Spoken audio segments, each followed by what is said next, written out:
Welcome back to the CMD crash course.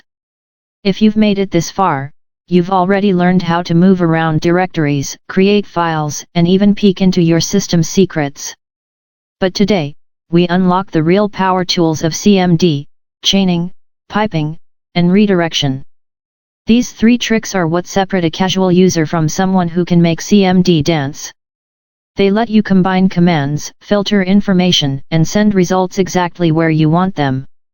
By the end of this video, you'll feel like you're coding little mini programs right inside the terminal. So, let's dive in. Chaining commands.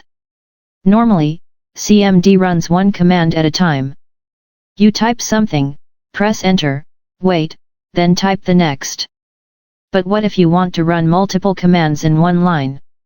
That's where chaining comes in. Let's try this.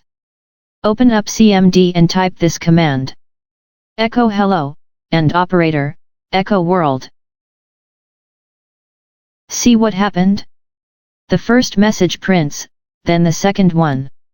The magic here is the logical AND operator. It chains the first command with the second. It means, run the second command only if the first one succeeds. So if the first command fails, the second one never happens. If you want both commands to run no matter what, just use a single AND. Type this. Echo hello, single AND operator, echo world. And if you want the opposite, that is, the second command only run if the first one fails, use the OR operator. Type this. dir, fake folder, or, echo that folder does not exist. Fake folder does not exist in the system32 directory, so CMD says, hey, that failed, and then runs the second command that folder does not exist. The OR operator chains the first command with the second. It's like setting up backup plans for your commands. Piping commands. Now let's talk about piping. Piping is when you take the output of one command and feed it directly into another command. It's like passing notes from one friend to another in class. This symbol is used for piping. It is called pipe in CMD. Try this. dir, pipe find hello. Make sure your hello is inside double quotes.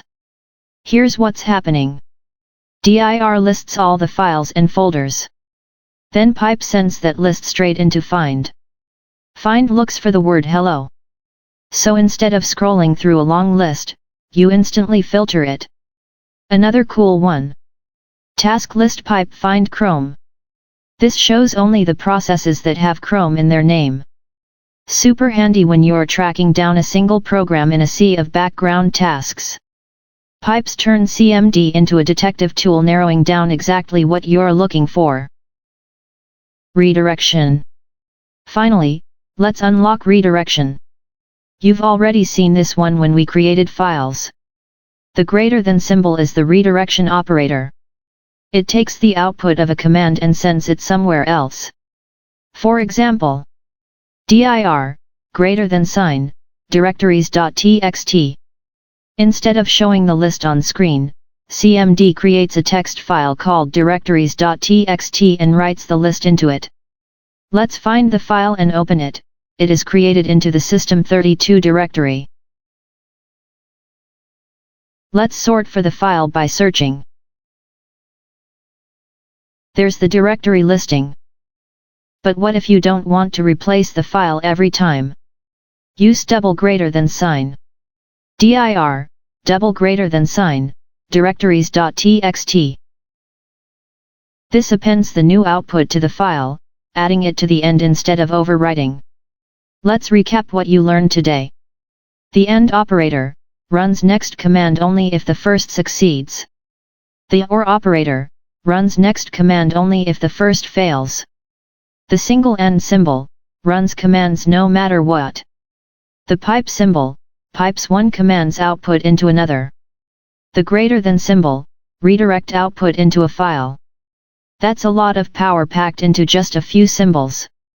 With chaining, piping, and redirection, CMD stops feeling like a basic tool and starts feeling like a real programming environment. In the next module, we'll take this one step further and talk about automation with batch files. That's where you can save your favorite commands into a script and run them with a double click. No typing, just instant automation. So if you found this helpful, give the video a thumbs up, subscribe, and drop a comment. I'll see you in the next module.